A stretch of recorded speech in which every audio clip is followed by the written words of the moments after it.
Hey guys, what's up? Welcome to our YouTube channel TechUp. In this video, we will learn on how to log into your CrossCountry Mortgage account. So let's get started. First, open any browser that you like. Then in the search bar, type in CrossCountry Mortgage, login, then hit enter. Then tap on the website having URL as app.crosscountrymortgage.com. In my case, it's the first one. And here we will be facing a form asking for our email and password. So go ahead and type in your email in the text field given for email.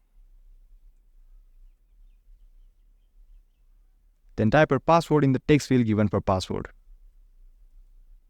If you don't have an account in CrossCountry Mortgage, you can create one by tapping on the sign up button. If you don't remember your password and want to reset it, you can do so by tapping on this text that says trouble signing in. And now we are almost there. To log into your account, just go ahead and tap on the sign in button and you will be logged in successfully if you got your credentials correct. And guys, that was it. I hope you found this video helpful. If you did, consider liking this video and subscribe to our channel TechUp. If you got any queries or run into any problem, feel free to drop them in the comment section below. I will be happy to help.